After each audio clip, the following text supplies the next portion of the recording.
Qué bueno estar acá juntos pudiendo abrir la palabra de Dios. Lo que hemos leído es parte de lo que ya se ha predicado la semana pasada, ¿no? Y nos introduce perfectamente bien. ¿Por qué? Porque nuestro pasaje en el que nos vamos a hacer énfasis viene después, ¿no? Del versículo 23 hasta el capítulo 4, versículo 6. ¿De acuerdo? Y dentro de un momento nos vamos a dar cuenta cómo es que todo realmente se encaja. Pero vamos a orar, vamos a pedir que el Señor nos acompañe en esta hora y vamos a pedir su dirección. Oremos. Padre amado, gracias por esta palabra. Oramos porque tú estés con nosotros. Pedimos, Señor, que si hay aspectos que deban de cambiar en nuestras vidas, tú nos toques el día de hoy de manera que podamos hacerlo. Pero también, Señor, oramos porque si hay aspectos que debamos de asumir, lo podamos hacer también en la presencia de tu Espíritu Santo y en la motivación de este en nosotros. Gracias, Padre amado, por estar acá reunidos. Gracias por tener esta palabra que entendemos que es la que tú has preparado para nosotros el día de hoy. Oramos así en el nombre de Cristo Jesús. Amén. Bien. El tema que desarrolla 1 Juan es esta controversia entre lo que está pasando con ideas que, la otra vez en la reunión, me parece que fue ayer, ¿no? Que por ahí se habló de ideas que se introducen en la iglesia y no sé qué tanto son que se introducen o que salen de la iglesia, porque el contexto más bien parece apuntar a lo segundo. Ahora, lo interesante es que la semana pasada, y el día de hoy se está leyendo también al respecto, es que ha ocurrido una especie como de paréntesis que ha establecido Juan en medio de esta discusión. Porque el tema es esta controversia, ¿no es cierto? La doctrina correcta y la doctrina esta que está entrando dentro de la iglesia. Y en medio de esta discusión, Juan está entendiendo, un momento, hay que parar. Tenemos que hablar del amor. Porque lo que pasa, hermanos, hermanas, es que en las discusiones que suelen ser sobre doctrina, o mencionémoslo en términos más temporizados, más de esta época, en discusiones intelectuales, hermanos, es bien fácil que la soberbia crezca. Y claro, es muy fácil que aún teniendo tú la razón, aún teniendo tú el respaldo de la palabra de Dios, puedas estar mirando al que está mirando de otra manera, de la manera que no es la más correcta. Así que si no hay amor para el de afuera, podría ser que no haya amor para el de adentro. Entonces, el recuerdo que nos está haciendo Juan respecto al amor es perfectamente oportuno en esta hora cuando se está hablando de estas cosas. Ahora, el texto que vamos a considerar en estos momentos parte del versículo 23. El versículo 23 de 1 de Juan, por favor, si tenemos nuestras Biblias allí, 1 de Juan capítulo 3, versículo 23. ¿Qué dice 1 de Juan 3, 23? Dice lo siguiente: y este es su mandamiento, que creamos en el nombre de su Hijo Jesucristo y nos amemos unos a los otros como nos lo ha mandado. El amor, ¿cierto? El que guarda sus mandamientos permanece en Dios y Dios en él. Y en esto sabemos que Él permanece en nosotros por el Espíritu que nos ha dado. Y sigue diciéndonos la palabra de Dios hasta el versículo 6 del siguiente capítulo. Amados, no creáis a todo espíritu, sino probad los espíritus si son de Dios, porque muchos falsos profetas han salido por el mundo. En esto conoced el Espíritu de Dios. Todo espíritu que confiesa que Jesucristo ha venido en carne es de Dios. Y todo espíritu que no confiesa que Jesucristo ha venido en carne no es de Dios. Y este es el espíritu del anticristo, el cual vosotros habéis oído que viene y que ahora ya está en el mundo. Hijitos, vosotros sois de Dios y los habéis vencido, porque mayor es el que está en vosotros que el que está en el mundo. Ellos son del mundo, por eso hablan las cosas del mundo y el mundo los oye. Nosotros somos de Dios. El que conoce a Dios nos oye. El que no es de Dios no nos oye. En esto conocemos el espíritu de verdad y el espíritu de error. Pues bien, fíjense la conexión que hay entre el tema que se habló la semana pasada, del amor, y ahora y el hecho de continuar en esta discusión con esta gente de estas doctrinas de las cuales vamos a hablar en un momento, ¿no? La conexión sigue siendo el amor, ¿no? Y aquí Juan nos recuerda que aquel que da el mandato de amarnos unos a otros, también merece ser amado, también merece ser seguido. Es más, este Juan que está escribiendo estas palabras es el mismo que años antes ha sido testigo de aquello que leemos nosotros en Juan capítulo 13, versículo 34. El nuevo mandamiento que da Jesús. Jesús dice, bueno, ustedes conocen los mandamientos del Antiguo Testamento, pues un mandamiento nuevo les doy, que se amen los unos a otros. Entonces, Juan nos recuerda que no solamente hay que amar a quien, no solamente hay que amarnos entre nosotros como respuesta al mandamiento de Jesús, sino que hay que amarlo a Él, que hay que reverenciarlo a Él y hay que seguirlo a Él. Entonces, allí encuentra el mandamiento ya una perfecta cohesión, ¿cierto? Una perfecta cohesión. Ahora, aquí ya reingresamos al tema del cual se está hablando desde un principio en 1 Juan, esta discusión entre algunas personas y otras, ¿cierto? En este pasaje, ya en el siguiente capítulo, leemos: amados, no creáis a todo espíritu, sino probad a los espíritus que son de Dios, porque muchos falsos profetas han salido por el mundo, ¿no? Y vamos a hablar dentro de un momento de esto de probar a los espíritus, pero yo quiero que encontremos acá la continuidad de los contrastes continuos que hay, ¿no? Fíjense lo que dice la palabra de Dios. En esto conoced el Espíritu de Dios, versículo 2, 4:2. Todo espíritu que confiesa que Jesucristo ha venido en la carne es de Dios, por un lado, ¿cierto? Y todo espíritu que no confiesa que Jesucristo ha venido en la carne no es de Dios, por el otro lado, ¿no? Ahora, estos contrastes que se dan en continuo, ¿no? Yo los tengo por acá y ustedes lo tienen allí, me parece. No, es la siguiente. Bien, está, ¿no? Están allí. En rojo está lo que dicen los que no dicen lo correcto. En negro está lo que debe decir la iglesia, ¿no? Ahora, esto que de lo que se habla, ustedes ven ahí la lista a la derecha, gnosticismo, proto-gnosticismo, etcétera. Aquí hay que hacer ciertas aclaraciones y espero que podamos ir recordando también algunas cosas que se están hablando. Mira, hablamos mucho de gnosticismo, pero acá tenemos un problema. Lo encontramos mucho ahí en los comentarios en la Biblia, en los pies de página, etcétera, etcétera. Y es que si nosotros hablamos demasiado de gnosticismo, estamos negando que Juan escribió esto. No sé si sabían esto. Los comentaristas supuestamente nos lo dicen y nos lo colocan, pero a veces nosotros no discernimos bien el asunto. ¿Por qué? Porque el movimiento gnóstico empieza a gestarse en el siglo II. Y en el siglo II Juan ya no está vivo. No sé si se dan cuenta. Esto coincidiría, por supuesto, con todas estas hipótesis que hay de la paternidad literaria, donde se nos dice que, por ejemplo, estas palabras no las escribió Juan, sino discípulos posteriores a Juan. Lo cual nos trae un problema, ¿no? Porque esos discípulos que estarían escribiendo esto están suplantando a Juan. Ahí hay un problema ético, ¿no es cierto? Están diciendo que es él. Y esto ocurre también con los evangelios, etc. Así que, quién sabe, posiblemente lo más correcto sería hablar de un pre-gnosticismo, un proto-gnosticismo. En el siglo I, la segunda mitad del siglo I, se está gestando recién. Es decir, la idea está entrando, está madurando, ¿no es cierto? Ya plenamente la idea está, más, ni siquiera el siglo siguiente, sino el siguiente todavía. Estamos hablando de un pensamiento que domina Asia Menor durante 200 años. O sea, fíjense para que nos tengamos una idea, todo el tiempo que tenemos como república, desde que José de San Martín proclamó la independencia del Perú hasta ahora, es el tiempo en el que las ideas gnósticas están. O sea, son siglos, ¿cierto? Entonces, quién sabe, quizá sería mejor hablar de un proto-gnosticismo, por eso ustedes lo tienen ahí a la derecha. Ahora, ¿qué cosa sí empieza a aparecer en la época en que Juan está escribiendo esto, en el siglo I?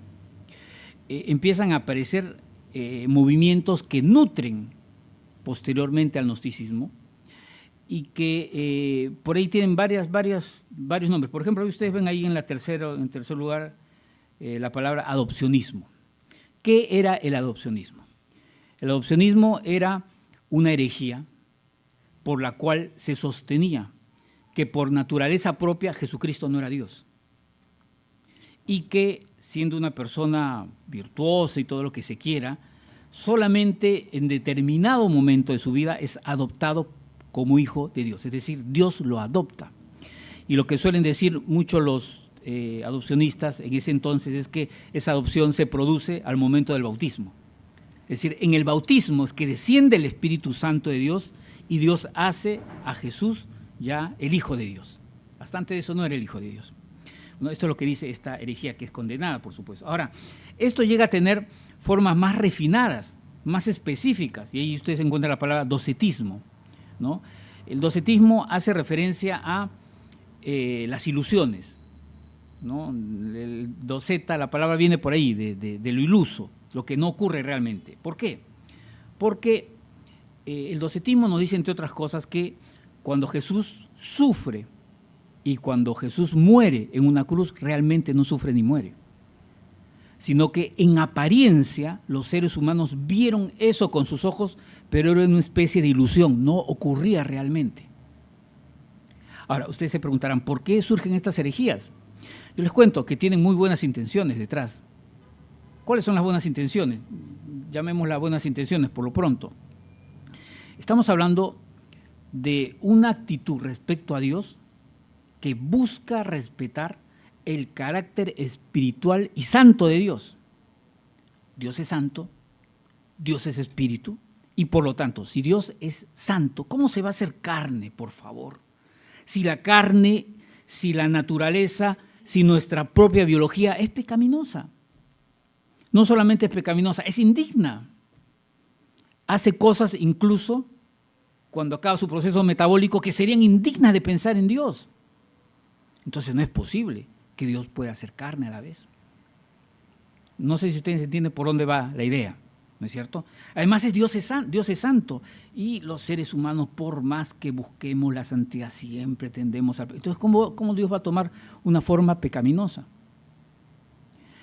Estas son formas, estas dos herejías que ahí aparecen, son apenas formas en las que se está gestando ya lo que después va a ser plenamente ya este sistema gnóstico que llega a ser tan grande y llega a tener tantas cosas y llega a tener tanta erudición también alrededor. Hay personajes importantes, grandes autores, algunos llegaron a ser obispos en la iglesia. Yo recuerdo a Valentín, por ejemplo, que no es el mismo que San Valentín, ¿no? Y encontramos pues un sistemas de ángeles por categorías, etcétera, etcétera. Y lo que yo les mencioné la otra vez, me parece que no mencioné la palabra demiurgo, pero debí de hacerlo, y es que el demiurgo es este concepto que se hereda de Grecia, ¿no? Por el cual Dios debe, digamos, la máxima intelectualidad, la máxima racionalidad, el máximo hecho de apego a la filosofía, forma parte no del ámbito carnal, sino del ámbito espiritual. Forma parte del ámbito santo incluso. Por lo tanto, mientras más revisas filosofía, más santo eres, ¿cierto? Mientras más dedicas tu tiempo a razonar, más santo eres, ¿no? Y por lo tanto, si hablamos de santidad y comportarnos en santidad y bien, ¿cómo yo entiendo que cuando leo en el Antiguo Testamento hay alguien llamado Dios que manda a su pueblo escogido a entrar en batalla con otros, a acabar con pueblos enteros, aún con niños, aún con animales, etcétera, etcétera? ¿No es cierto? No es un Dios bueno. Ese no puede ser un Dios bueno. Y si hay un Dios bueno, tiene que haber un Dios bueno, porque tiene que haber un Dios bueno. No es posible que procedamos de un Dios malo. Quiere decir que hay un Dios anterior. Por eso en el sistema gnóstico encontramos 3 dioses. Un Dios inaccesible y espiritual, que ellos dicen que existe por ahí. Ese Dios del Antiguo Testamento, Yahvé o Jehová, que procede del Dios bueno, pero que por alguna razón empieza a hacer cosas que no son tan buenas. Las guerras, etcétera, etcétera. La demanda de sangre, qué sé yo, ¿no? Y al cual ellos identifican con un personaje llamado el demiurgo, así lo llaman. Y Jesucristo, que es un Dios ya en tercera categoría, ¿no es cierto? Entonces, frente a ese sistema que se consolida tiempo después, es que Juan ya está diciendo algunas cosas, porque algo de eso ya tuvo que estar pasando. Nosotros al leer estos versículos nos damos cuenta que ya ideas de estas se estaban gestando. Y el contraste, evidentemente, entre este confesar, que en el texto en griego es estar confesando, y el no confesar, que en el texto en griego es no estar confesando, este contraste que debería ser para nosotros contraste entre la palabra de Dios, que es lo correcto, y estas ideas extrañas, que es lo incorrecto. Sin embargo, en ese entonces no hay palabra de Dios completa todavía. La palabra se está escribiendo, está siendo redactada. Así que limitémonos pensando o diciendo, es el mensaje apostólico, como ahí lo encuentran ustedes, ¿no? A la derecha el mensaje apostólico, a la izquierda todos los demás esa lista de cosas que hemos hablado, ¿no? Protonosticismo, adopcionismo, etcétera, lo que ustedes quieran, ¿no es cierto? Hay que recordar que el mensaje apostólico es palabra de Dios. O sea, mientras el Nuevo Testamento no está siendo redactado, lo que directamente dice el apóstol ya es palabra de Dios. Por eso es que es muy grave el concepto de apostolado que se maneja hoy en día, donde hay gente que dice que es apóstol. Porque si hay alguien que hoy en día dice ser apóstol, quiere decir que aquello que está diciendo, por ejemplo, desde el púlpito, ya es palabra de Dios. Y eso nosotros no podemos aceptarlo. Y resulta evidente, por supuesto, que lo que yo estoy hablando en estos momentos no es palabra de Dios. Es una explicación, es una interpretación, forma parte de una revisión de la palabra de Dios, pero las palabras que yo estoy pronunciando no son palabra de Dios. En cambio, quien en esta época se dice ser apóstol, sí, todo lo que está diciendo es palabra de Dios, si es que es apóstol, porque esa es prerrogativa solamente del apóstol. Ahora, tenemos que seguir con el pasaje. Sigue diciéndonos la palabra de Dios, ¿no? Versículo, a ver, ¿dónde nos quedamos? Versículo 3, creo que podemos seguir por el 3.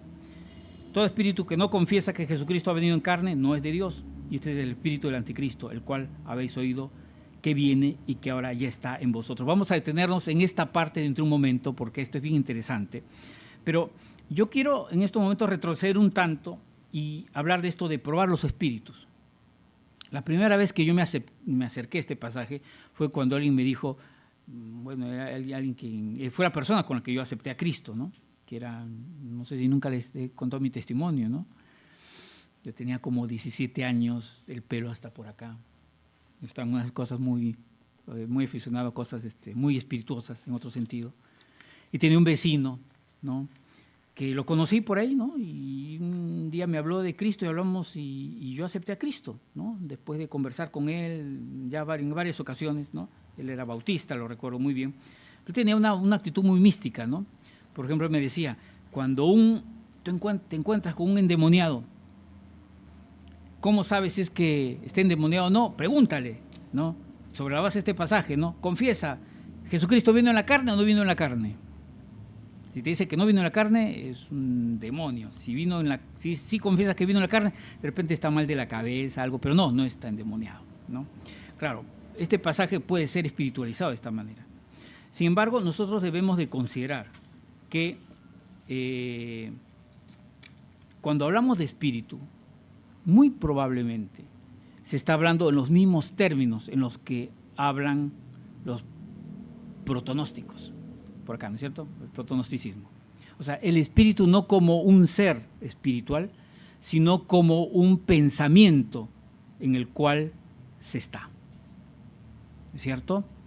Como un pensamiento en el cual se está. Que dicho sea de paso también es la actitud con la cual deberíamos de leer la palabra anticristo.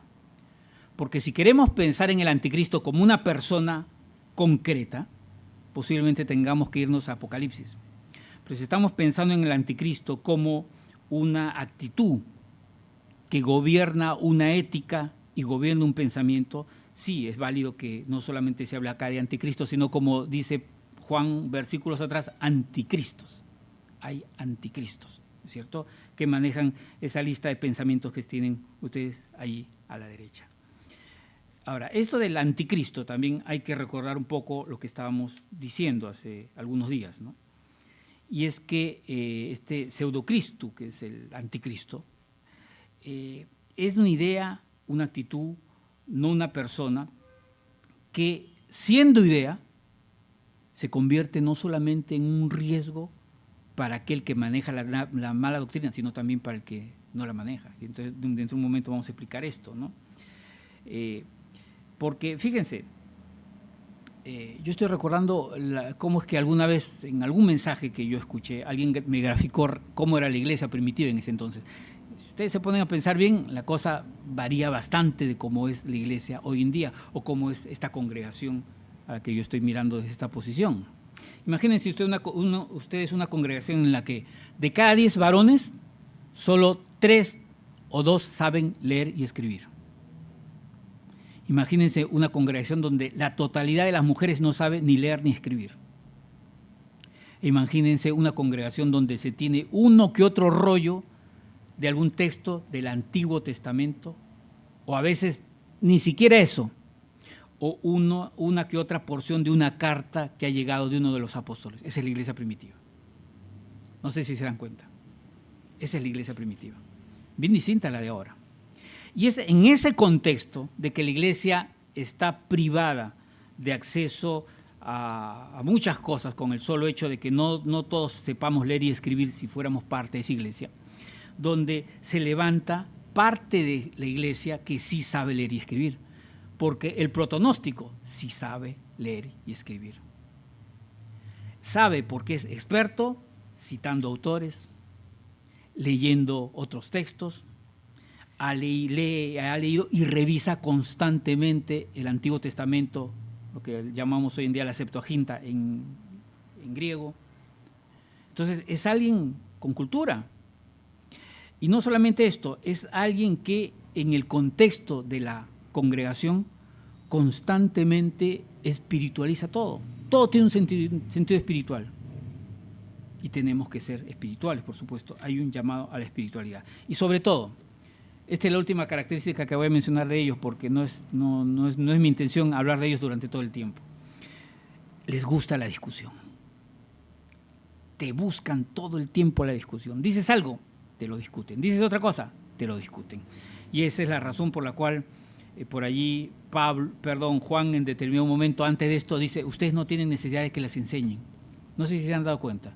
Es ese versículo que está en el capítulo 1, es de esos versículos que por lo menos a mí me pasa, que cuando yo leo el texto bíblico digo, caramba, esto parece que no encaja. Y precisamente eso que parece que no encaja tiene motivos profundos. En este caso, ¿por qué Juan dice que ustedes no tienen necesidad de que nadie les enseñe? Porque todo el rato ya le están enseñando. ¿Quiénes son los que le están enseñando? Los protonósticos. Claro, tú dices cualquier cosa y ya te enseñan otra cosa. Dices otra cosa y ya te contradice. Ya te enseñan otra cosa. ¿No es cierto? ¿Y qué les dice Juan? No se preocupen. Ustedes, los que están en la doctrina correcta, no necesitan que les estén enseñando. ¿No es cierto? Ahora, sigamos leyendo, versículo 4. Hijitos. Me parece que para esto nos ayuda la siguiente proyección. Siguen los contrastes, ¿no? Hijitos, vosotros sois de Dios y los habéis vencido, porque mayor es el que está en vosotros que el que está en el mundo. ¿Quién es el que está en nosotros? El Espíritu Santo, claro. Si es que ellos espiritualizan todas las cosas y el espíritu llega a tener una connotación como de idea, ¿no es cierto? Y espíritu sinónimo de idea, de pensamiento, pues la respuesta acá de Juan es, bueno, no se preocupen, porque ustedes tienen el Espíritu Santo, porque mayor es que están ustedes que el que está en el mundo. ¿Quién es el que está en el mundo? Son una serie de ideas, eso es lo que está en el mundo. En ustedes hay mucho más que ideas, está la presencia misma de Dios. Ellos son del mundo, por eso hablan las cosas del mundo y el mundo los oye. Nosotros somos de Dios, el que conoce a Dios nos oye, el que no es de Dios no nos oye. En esto conocemos el espíritu de verdad y el espíritu de error. Ahora, tenemos acá una proyección, siempre en nuestros contrastes. Los que son del mundo, nosotros somos de Dios, porque en nosotros está el Espíritu de Dios, ¿no? A ellos los oye el mundo, a nosotros nos oye Dios. Yo quiero en estos momentos decirles algo. Fíjense, porque el mensaje podría más o menos estar acabando ahora. ¿Por qué? Porque la palabra nos está advirtiendo como asunto de contenido que debemos de cuidar la sana doctrina. Y claro, no tenemos ahora, y estamos en mejor condición en un sentido, porque no estamos en la condición de la iglesia ese entonces donde necesitamos la carta del apóstol o la visita del apóstol, ¿no?, para poder tener la certeza del mensaje de Dios. Tenemos el acceso de la palabra de Dios misma, privilegio que ellos no tenían con facilidad. Así que a nosotros nos resulta muy evidente que aquello que está en la palabra de Dios es de Dios y que aquello que no está en la palabra de Dios sencillamente no es de Dios, ¿no? Por más espiritualizaciones al respecto, ¿no? Ese es el asunto de fondo y nosotros podríamos alargar el asunto y profundizar un poco por allí, pero me parece que en los minutos que tenemos para este mensaje deberíamos de mirar tanto contenido como forma. Y esto surge del hecho de que cuando me puse a leer el texto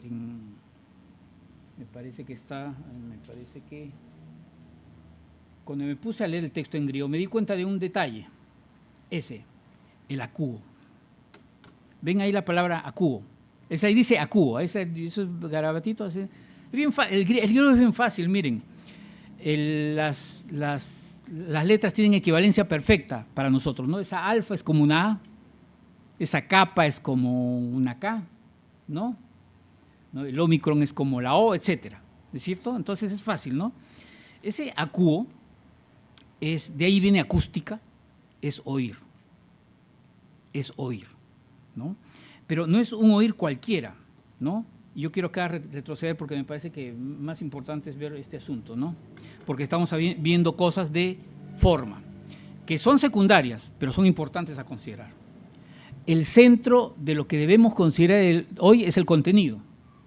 Y el contenido es que debemos de cuidarnos de enseñanzas falsas que puedan ingresar a la iglesia, como Juan está previniéndonos en estos momentos. Sin embargo, en cuanto a asuntos de forma, quizá también deberíamos de tener cierto cuidado. ¿Por qué?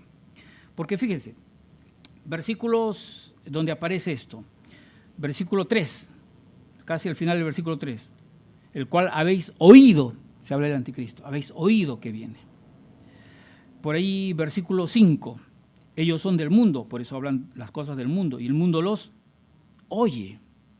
Y sigue, el akouo sigue por allí después, versículo 6, el que conoce a Dios nos oye, el que no es de Dios no nos oye. ¿Qué significa esta palabra? Claro, es oír, pero no es cualquier forma de oír. Es un oír, a ver cómo explicarlo, en el que uno está escuchando la discusión entre dos personas. Les voy a inventar un ejemplo. Supongamos que yo tengo un hermano llamado Juan y un hermano llamado Pedro. Y Juan dice, no, esto es blanco, y Juan dice, esto es Pedro. No, esto es blanco, dice Juan, no, esto es Pedro. Y ellos están hablando y yo estoy así mirando, ¿no es cierto? Están discutiendo, ¿no es cierto? Ese es el akouo, o sea, la forma como yo estoy escuchando. Pero es el hecho de que yo estoy escuchando, pero estoy escuchando siendo exigido a tomar una posición. Siendo que en determinado momento Juan dice, oye, Oscar, ¿con quién estás de acuerdo? ¿Con él o conmigo? Ah, no, dime a mí, ¿con él o conmigo? ¿Estás con él o conmigo? No sé si se dan cuenta, ese tipo de escuchar. Y esa palabra se repite acá. Si lo tomamos en el contexto de que hay gente que le gusta la discusión, entonces ya entendemos por lo menos un llamado, una advertencia de forma.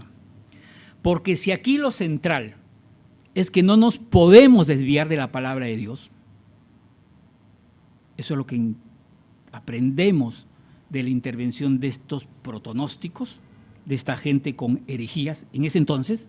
Si nosotros, tal cual en ese entonces, no debían de alejarse de la palabra de Dios, nosotros tampoco debemos de alejarnos de la palabra de Dios, tampoco debemos de caer en sus modismos. En sus modismos de la discusión y la discusión. Yo estaba recordando, por alguna razón me acordé de Carl Jung. ¿Conocen a Carl Jung? ¿Sí? ¿No es cierto? Famoso. Para mí, en mi opinión, ¿no?, de lo poco que he podido leer en filosofía, el más grande filósofo, psicólogo del siglo XX, ¿no es cierto? ¿No? Porque él, quizás Viktor Frankl, alguno de ellos, ¿no? Pero Jung tiene una cita muy interesante, lo recordé y lo busqué, ¿no? Él dice una cosa, dice, hay gente que va a hacerte cualquier problema, así no tenga sentido, con tal de no enfrentarse a sus propias almas. ¿Qué les parece? Yo esperaría que él dijera enfrentarse a sus propios problemas, ¿no es cierto? Pero dice a sus propias almas, ¿no? Dicho sea de paso, las respuestas de Carl Jung respecto a Dios son impresionantes, ¿cierto? ¿No? Yo recuerdo la primera frase de su respuesta cuando le dijeron ¿por qué una persona tan versada y famosa como usted, etcétera, cree en Dios? Y lo primero que dijo, ¿cómo puede usted siendo tan intelectual creer en Dios? Y dijo, porque precisamente soy intelectual y no soy tonto. Yo creo en Dios porque no soy tonto. Comenzó su respuesta por ahí. Entonces, este clima de discusión es acá el clima del espíritu del anticristo, no es cualquier cosa. Del mismo modo como encontramos versículos atrás, que este anticristo, que significa anti-unción, ustedes saben que Cristo significa ungido, ¿no es cierto? Cristos, el ungido, ¿no es cierto? El anticristo tiene la actitud de estar en contra de todo lo que es ungido, todo lo que es dedicado, o toda persona que es dedicada a Dios. Ya tenemos dos características, por lo menos de la ética del espíritu del anticristo, ¿no es cierto? El estar atentando constantemente contra aquello que ha sido ungido por Dios y el estar buscando todo el tiempo la discusión, ¿no? Esto no es central, pero quería mencionárselos porque forma parte de la forma. Lo central el día de hoy es que nosotros nos podamos revisar. Por lo menos yo en lo que haya podido estar pensando, no he encontrado, no sé si haya, como ha sido con el pastor Mauro, alguna persona que me esté hablando de alguna idea media rara, o que uno podría decir que hay alguna herejía que debamos de combatir, pero debemos estar prevenidos y nuestra prevención es siempre la palabra.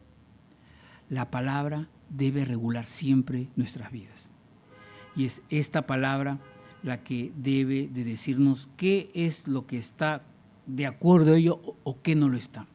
Más bien, fíjense, en un sentido positivo, yo sí he escuchado en el diálogo con algunos de ustedes, cuando me han hablado de otras personas, de algo que han escuchado por ahí, dice, pastor, eso ya me sonaba como que no encajaba con la Biblia, ¿no? Y sin que ellos lo sepan a profundidad, yo sabiendo que eso realmente no encaja con la Biblia, me alegraba por dentro, porque esto quiere decir que esta es una congregación sana, que ha aprendido a valorar la palabra de Dios, ¿no?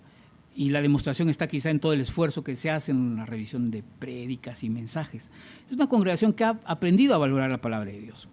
Entonces, yo los animo a que podamos quedarnos en esta actitud y que en esta actitud central respecto a aquello que pueda estarnos trayendo este espíritu del anticristo, nosotros sepamos ser firmes. Quizá una sola sugerencia sería cuidarnos un poco de la confesión de fe. ¿Por qué? Yo no estoy diciendo que sea mala la confesión de fe, sino que entre nosotros, por supuesto, la confesión de fe ayuda muchísimo, muchísimo, porque es gente, hombres de Dios, que han reflexionado tanto sobre la palabra de Dios y que han podido organizar el mensaje de Dios para hacérnoslo más entendible. El problema está si sacamos la confesión de fe fuera. Porque ahí vamos a tener problemas, porque me van a decir, o sea que tú quieres convencerme con tu confesión de fe, ¿cierto? ¿Por qué no me convences con la Biblia? Y posiblemente tengan razón, ¿no es cierto? Esta es la razón por la cual yo conozco a algunos que siendo presbiterianos no gustan mucho de la confesión de fe, y yo los entiendo, no los critico, ¿no es cierto? Pero claro, lo que no voy a aceptar, y alguna vez yo sí lo dije, era cuando alguien decía, la confesión de fe es mala, a eso sí no te lo acepto. Que no uses la confesión de fe en tu iglesia, está bien, bueno, está bien. Si tu doctrina es reformada, está bien. Pero que me vengas a mí a decir que la confesión de fe es malo, que esté equivocada, eso yo no te lo acepto. Eso sí yo no te lo acepto. Entonces, cuidemos nuestra sana doctrina.